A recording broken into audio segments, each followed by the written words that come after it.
Halo Champion, kembali lagi bersama saya Rizka Nisanur Amalia. Di podcast kali ini kita kedatangan bintang tamu yang luar biasa spesial. Ada ibu kita tercinta, Ibu Mas Tatita Frida SPD dari Ibu Wakasek Kurikulum. Ibu bagaimana kabarnya? Alhamdulillah baik. Alhamdulillah luar biasa. Ibu ini selalu terlihat bersemangat dan sangat ceria. Mungkin Ibu di hari ini ada beberapa pertanyaan yang ingin kami tanyakan kepada Ibu terkait kurikulum, terkait kegiatan Ramadan karena berhubungan di hari ini tuh Ramadan ya. Kita sedang menjalankan kegiatan-kegiatan yang berkaitan dengan ibadah puasa bulan Ramadan dan mungkin nanti setelah Lebaran akan seperti apa kita kupas tuntas di sini. Baik, Ibu langsung saja ke pertanyaan pertama ya Bu. Boleh. Untuk yang pertama Ibu, apa saja kegiatan peserta didik selama bulan Ramadan sesuai dengan kalender akademik? Kegiatannya diawali dengan libur dulu ya. Oh iya, libur. Libur itu tanggal 11, 10, 11, 12 ya. 13 untuk anak. Iya, betul. Kita belajar dengan anak tanggal 14 dan 15 itu ada langsung dengan kegiatan Ramadan. Ada perlombaan dari kaligrafi, kemudian baca puisi sama satu lagi ya. Kemarin berpidato ya Bu? Ya, berpidato, iya betul. Nah itu diawali dengan seperti itu. Kemudian tanggal 18 sampai hari ini tanggal 22 kita belajar seperti biasa. Ya. Nanti di hari Senin mulai tanggal 25 sampai tanggal 25 Maret sampai tanggal 2 April anak-anak belajarnya di rumah dengan pembiasaan, yaitu di pesantren. Mereka mengambil pesantren sendiri-sendiri yang ada di dekat rumah. Ya. Betul. Tapi sebelumnya anak-anak juga sudah sudah dibekali dengan adanya buku Ramadan yang harus diisi dari mulai awal Ramadan sampai akhir Ramadan, ya, di mana di sana mereka dititipkan untuk pembelajaran pembiasaan budi pekerti ya, budi pekerti. Dengan adanya di buku Ramadan itu ada isinya tentang sholat tarawih, kemudian tadarus, kuliah subuh, ditambah dengan hafalan-hafalan doa pendek dan hafalan-hafalan surat pendek juga. Mungkin itu yang di Ramadan kita. Kemudian juga nanti OSIS tanggal 27 ya akan ada lomba secara offline karena mereka juga ada di rumah masing-masing. Jadi ada lomba pembacaan Asmaul Husna oleh 5 orang, kemudian lomba nyanyi religius. Kemudian yang ketiga lomba MTQ dan terakhir lomba azan. Tapi semuanya ini adalah khusus untuk anak OSIS ya, untuk anak OSIS dikelola oleh OSIS, berjalan dengan offline seperti itu. Untuk Ramadan. Luar biasa. Untuk kegiatan Ramadan di SMPP itu betul-betul diisi dengan kegiatan yang bagus gitu Bu ya. Jadi menumbuhkan kreativitas anaknya itu benar-benar benar-benar di anak-anak tuh biar dieksplor wadah yang diberikan wadah yang luar biasa. Betul, untuk Ramadan mereka harus diisi dengan pembelajaran keagamaan. Betul. Rasanya baru kemarin Bu saya mengisi buku Ramadan, sekarang sudah menjadi guru. Kemarin waktu tahun-tahun lalu juga sama Bu, ketika saya sedang masih di masa-masa sekolah gitu ya, sangat seru sekali gitu rasanya ketika bersama teman-teman mengisi buku Ramadan gitu. Untuk buku Ramadan sendiri Bu, apakah itu nanti dikumpulkan oleh anak-anak? Iya, bagaimana Bu? Nanti dikumpulkan ke guru agamanya masing-masing. Per tingkat berarti ya? Iya, per tingkat. Ya. Ada tanggal terakhir dikumpulkan itu kan mereka di hari berikutnya tanggal 3. Seperti itu mereka datang ke sekolah untuk mengumpulkan buku Ramadan, diketahui oleh kelas, kemudian dibawa kembali karena kan mereka belum selesai untuk belum selesai untuk Ramadannya. Oh iya, betul. Berarti untuk kegiatannya itu selesai di tanggal 2, tanggal 3 pengumpulan, betul Ibu? Ya. Nanti setelah ini Bu, yang berlanjut ke pertanyaan kedua, kalau misalnya setelah libur nih Bu anak-anak, Iya, betul. setelah Idul Fitri kita cuti bersama dengan waktu yang lumayan, alhamdulillah diberikan waktu yang lumayan panjang gitu bersama keluarga. Setelah itu agendanya apa Ibu setelah Lebaran? Anak-anak masuk, sama guru juga masuk tanggal 16. Tanggal 16 biasanya di hari itu kita melaksanakan halal bihalal Ada halal untuk bihalal. guru dan untuk murid.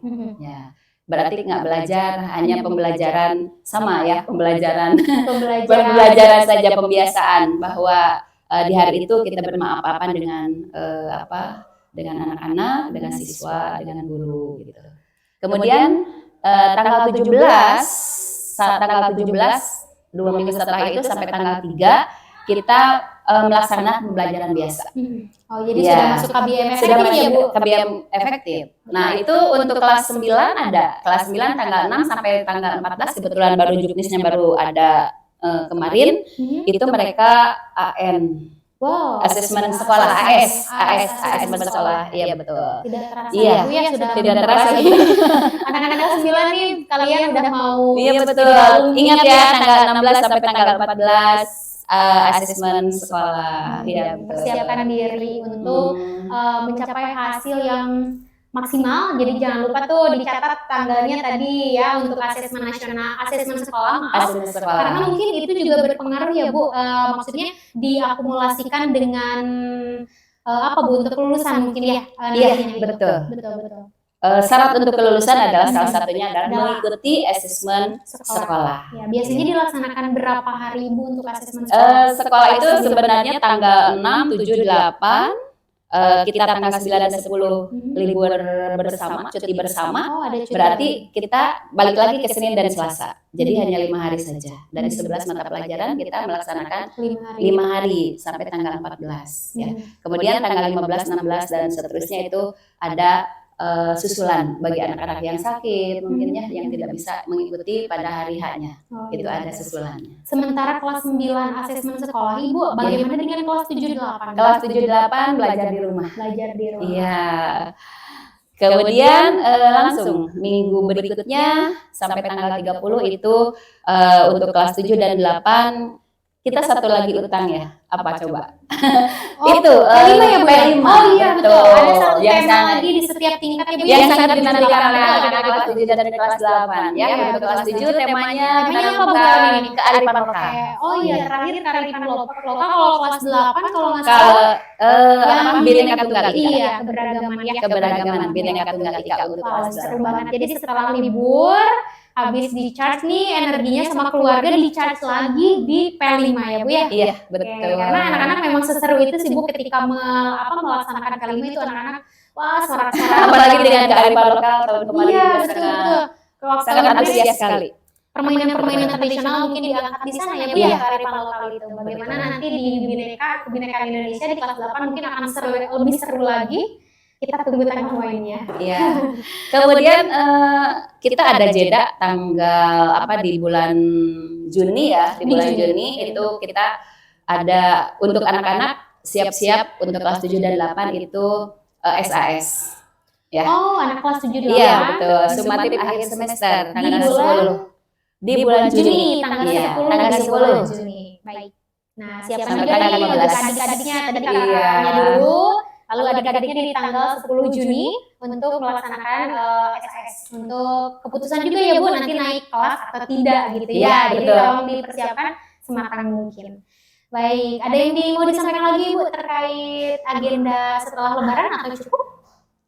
Cukup saja mungkin.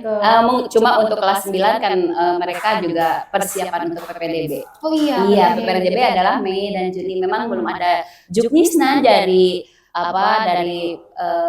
Dinas Pendidikan Jawa Barat ataupun dari Kota Tasikmalaya. Jadi kita belum bisa menginformasikan kepada siswa kapan itu waktunya. Biasanya waktunya adalah Mei, Juni, dan Juli. Gitu. Ya, soalnya anak-anak udah sekarang udah mulai, aduh SMA favorit mana ya yang jadi tujuan gitu kan. Iya. Tapi kita doakan mudah-mudahan semuanya Ananda, siswa-siswi SMP Negeri 4 dimudahkan dan juga diberikan sekolah yang memang mereka inginkan gitu ya Bu ya. Iya. Amin ya Rabbal. Ada juga perpisahan ya? Oh iya, Perpisahan itu perpisahan. tanggal 30 Mei, tanggal 30 Mei dan tanggal 29-nya ada kelulusan.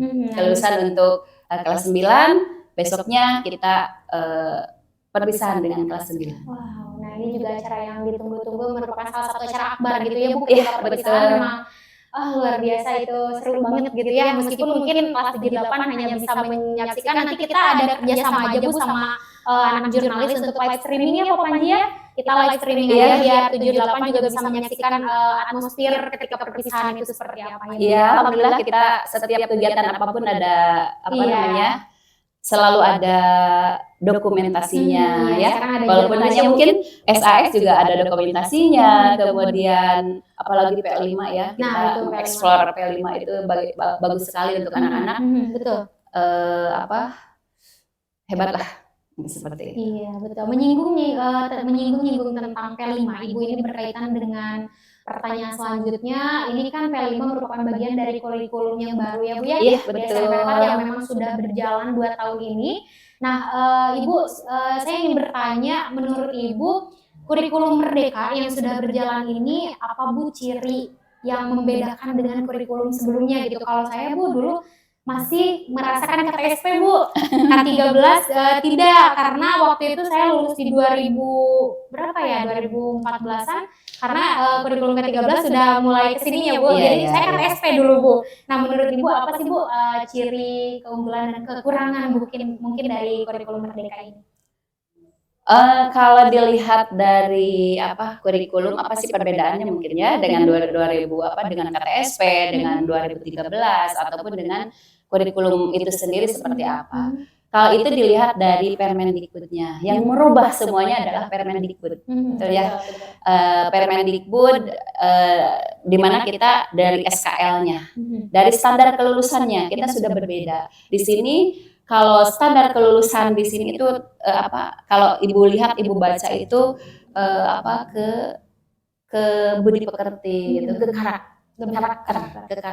Kalau misalnya 2013 ke kompetensi, seperti itu. Kemudian dilihat dari standar isinya, dari standar isi kita melihat hampir sama dari 11 mata pelajaran itu, kecuali TIK itu dijadikan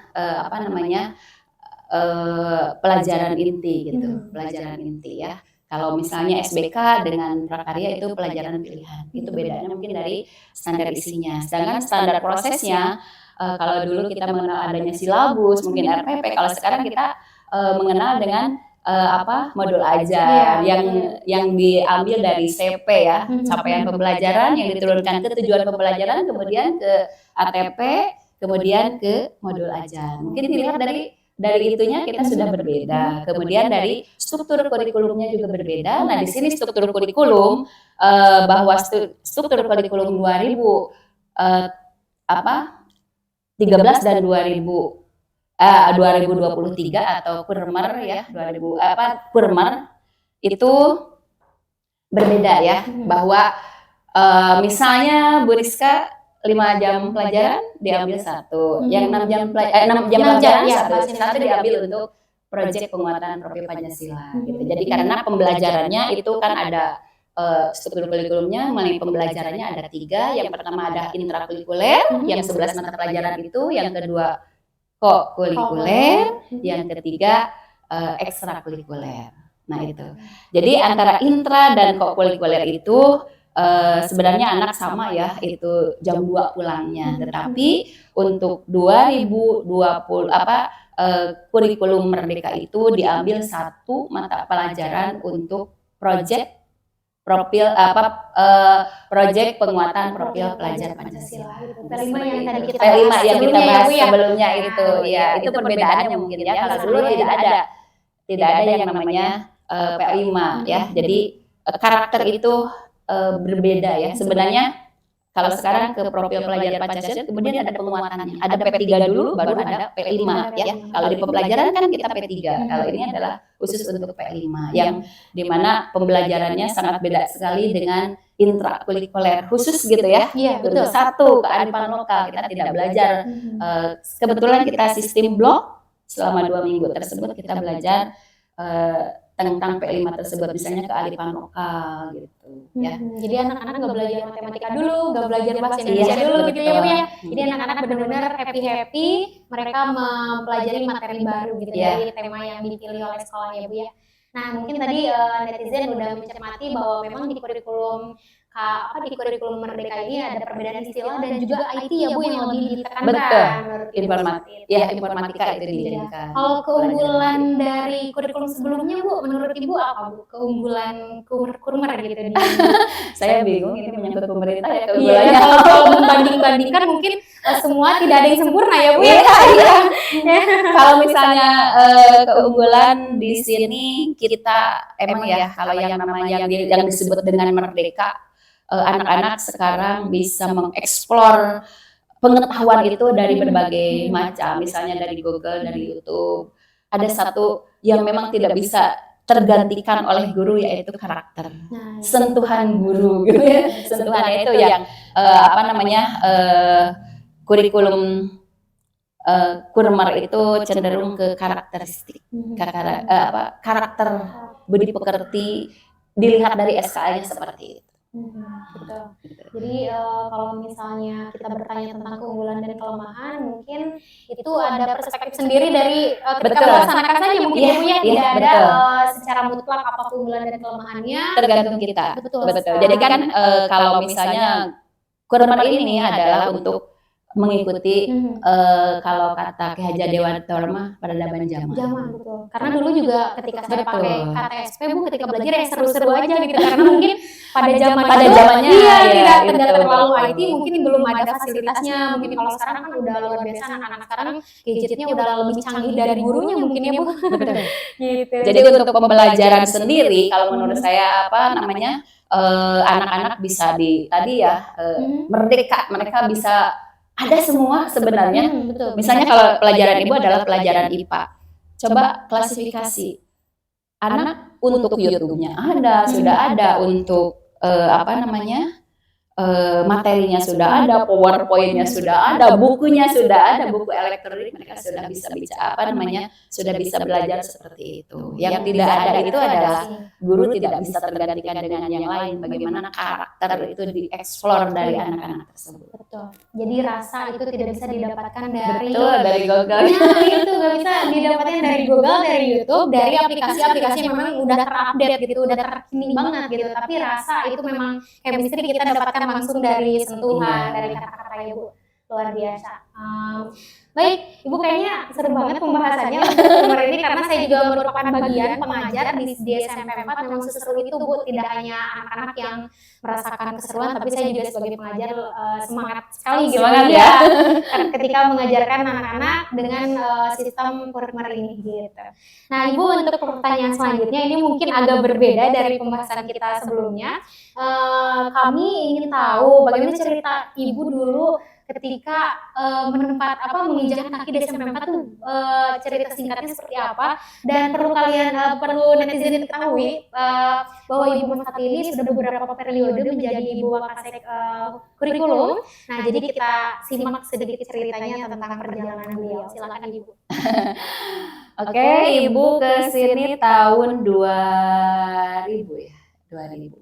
Tahun 2000 datang ke sini dari SMP Gunung Tanjung.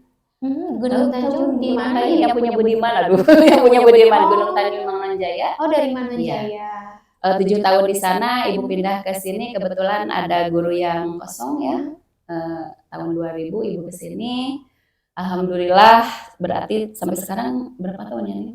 Sudah mau 24 tahun. Iya, untuk menjadi kurikulum itu sendiri, Waka Akademik ya. Waka Akademik itu tahun 2015 kebetulan innalillah ya Pak Dadang sebagai kurikulum yang sangat hebat sekali, sakit gitu ya, kemudian karena beliau sakitnya agak lama gitu, kemudian ada di sana pemilihan Wakasek ya. Kebetulan Pak Haji Inceng adalah Wakasek 1 dan Ibu adalah Wakasek yang kedua. Itu tahun 2015 sampai 2019. Pas 2019 itu ada pemilihan Wakasek lagi, kemudian Ibu menjadi Wakasek yang pertama mungkin ya, yang ke-1 gitu, bukan wakilnya. Ya alhamdulillah sampai sekarang. Alhamdulillah atau innalillahi. Alhamdulillah luar biasa.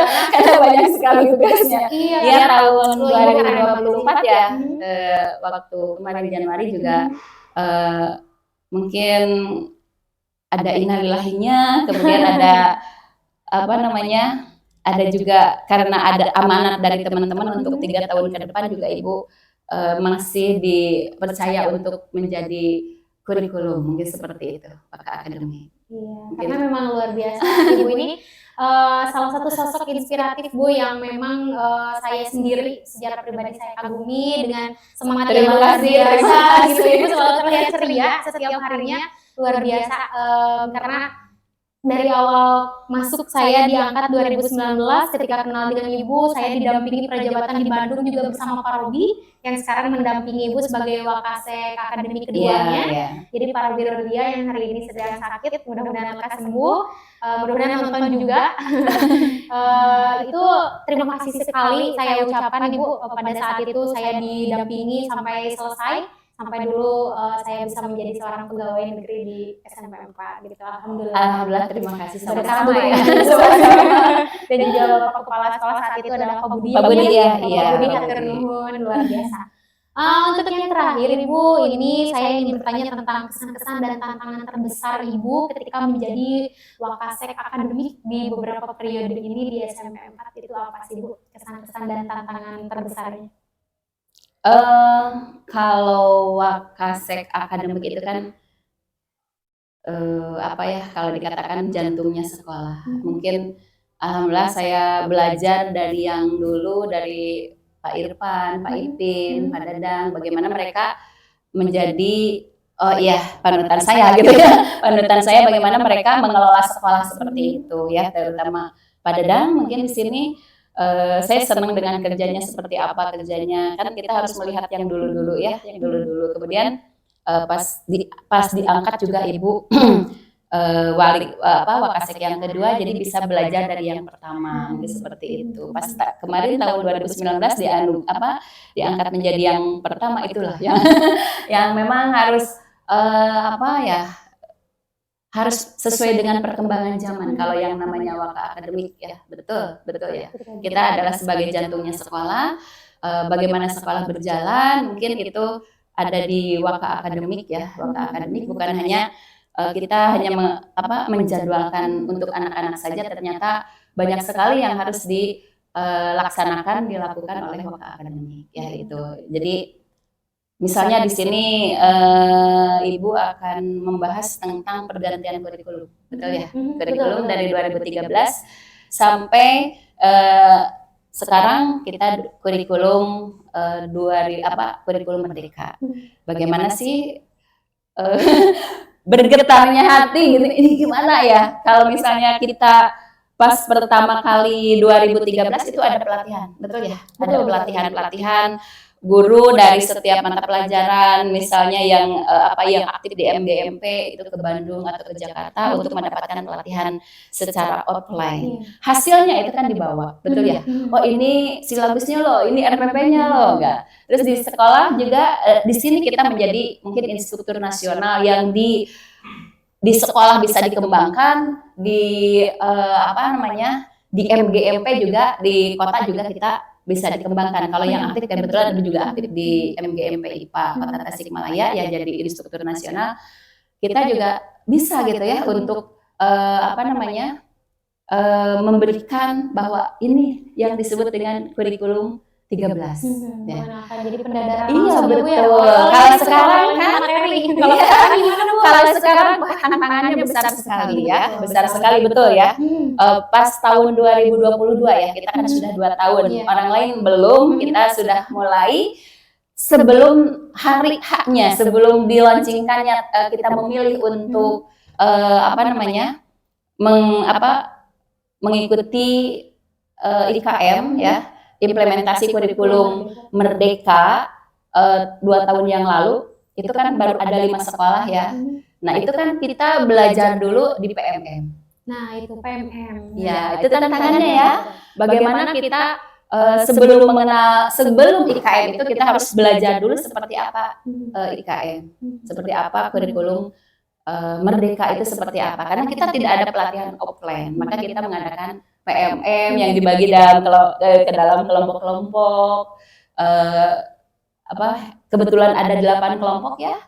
Kita kelompok awal seperti apa kurikulum Merdeka mengajar, asesmennya, KKTP, pembelajaran berdiferensiasikan itu yang pertama itu dikelompokkan dan alhamdulillah dieksplor pada guru kelompok 1 seperti apa kurikulum Merdeka, seperti apa Merdeka mengajar, seperti apa strukturnya dan seterusnya, itu kita diperoleh secara sendiri. Betul nggak? Betul. Iya. Ada penonton yang kebingungan, Ibu, PMM itu merupakan platform Merdeka Mengajar, itu merupakan aplikasi launching dari Kemendikbud ya Bu ya, dari Nadiem khususnya, yang memang diperuntukkan bagi kita guru-guru, di mana di sana aplikasi yang sudah terintegrasi dari mulai administrasi ya Bu ya. Di sana tuh ada juga pengelolaan kinerja dan lain-lain gitu. Jadi kalau anak-anak sekarang lagi booming aplikasi apa, kita juga punya PMM ya. Semuanya pembelajaran ada di sana. Betul. Itu adalah ilmu. Kalau menurut Ibu dari 6 ke 18 ke 28 ke sampai sekarang 43. Wah, sekarang hampir 50 mungkin ya. Ada yang baru-baru lagi mengenai materi-materi dari PMM. Kalau kita buka itu adalah semuanya adalah ilmu. Kalau menurut Ibu seperti itu. Alhamdulillah dengan loyalitas guru-guru yang ada di SMP 4 untuk mengerjakan PMM, untuk selalu belajar. Sekolah juga mengadakan IHT, mengadakan pelatihan selain PMM. Kita juga mengadakan pelatihan ya dari dinas kota, dari pengawas sekolah, dari kepala sekolah, atau dari guru penggerak itu sendiri. Alhamdulillah kurikulum berjalan dengan baik dan terutama oleh guru-gurunya yang wah Masya Allah ya. Kan kita bukan kalau misalnya kepala sekolahnya maunya ini, tapi kalau misalnya guru-gurunya maunya ini, tidak ada loyalitas terhadap sekolah ya, terhadap sekolah bahwa itu adalah kewajiban. Mungkin ini tidak akan berjalan ya. Kalau anak-anak sekarang bilangnya harus satu frekuensi. Ya betul, satu frekuensi betul. Harus satu frekuensi. Alhamdulillah gurunya guru-guru hebat semua ya. Insya Allah mereka hebat betul. Dari Ibu Rizka sendiri kan tahu bagaimana kita babak belurnya di awal ya, di awal kurikulum Merdeka. Proyek penguatan pelajaran Pancasila seperti apa? Bingung ya Allah. Betul. Itu yang kesusahan kita bisa memang di kurikulum Merdeka ini kita diperbolehkan untuk mengadopsi dari yang lain ya, karena tidak ada contoh yang tentang modul ajar. Ini loh contohnya yang bagus enggak? Kita bisa melihat dari yang lain, kita adopsi dari yang lain ya. Kita disesuaikan dengan sekolah. Itu untuk tahun pertama ya, untuk tahun pertama banyak ya betul. Kita belajar melangkah bersama antara mungkin kepala sekolah, mungkin ibu juga, mungkin guru-guru juga sama ya, melangkah bersama untuk mewujudkan IKM ya, mewujudkan IKM ya. Mungkin pada waktu itu Bu Rizka juga yang pertama ini seperti apa ya, modul ajar untuk terutama untuk P5 ya, walaupun ada contoh tapi contoh itu tidak sesuai dengan kita, maka kita ada lagi rapat yang berkali-kali itu ya yang menyebabkan kita mampu semuanya bisa insya Allah seperti itu. Nah itulah ya, jadi tadi Ibu berkali-kali bahwa guru juga sama belajar ya Bu ya, tidak ada istilah guru tidak belajar gitu ya, karena kita tidak ada tidak ada guru yang selesai tidak ada hanya murid aja gitu, tapi guru juga belajar sampai mungkin nanti selesai tugas kita di dunia mungkin ya Bu ya, untuk belajar itu. Nah untuk selanjutnya Ibu, kebetulan pertanyaannya sudah selesai, apakah ada yang mau disampaikan, mungkin harapan atau kata-kata mutiara terakhir untuk penonton setia YouTube channel SMP4. Silakan Ibu. Apa ya? Harapannya Nggak disiapkan. boleh apa aja bebas Ibu. Iya, semangat puasa karena hari ini puasa. Kebetulan sih aku nggak puasa Pak. Lagi cuti Bu. Oh, lagi cuti ya? Iya. Ibu sudah tidak cuti. Ini anak-anakku sekalian, untuk anak-anak, untuk Bapak Ibu guru dulu ya, untuk Bapak dan Ibu guru SMP Negeri 4, terima kasih dengan loyalitas, kemudian dengan loyalitas mereka, dengan semangat dari guru-guru SMP 4 yang sangat tinggi, IKM yang sudah 2 tahun kita jalankan berjalan dengan lancar ya. Kita bahkan sekarang sedang belajar ke tingkat yang lebih tinggi dengan IT ya, dengan mode-mode pembelajaran yang menggunakan IT, misalnya Quizzes mereka sudah pada bisa, Kahoot, kemudian Wordwall mereka sudah mulai, alhamdulillah. Kemudian untuk anak-anakku semangat belajarnya, saumnya yang sekarang semangat, pesantrennya yang di daerah masing-masing semangat mengisi buku Ramadannya, dan mudah-mudahan itu menjadi amal ibadah, membuka pintu rezeki, membuka pintu hati untuk kalian. Amin. Seperti itu. Baik. Nah, mungkin seperti itu saja cukup di sini perbincangan kita dengan Ibu Wakasek Akademik SMP Negeri 4 Tasikmalaya, Ibu Mas Tati Tafrida. Ibu hatur nuhun kedatangannya meluangkan waktu hari ini setelah selesai kabiam ini. Cukup sekian semuanya, jangan lupa like, komen, dan subscribe. Selamat berpuasa, hatur nuhun.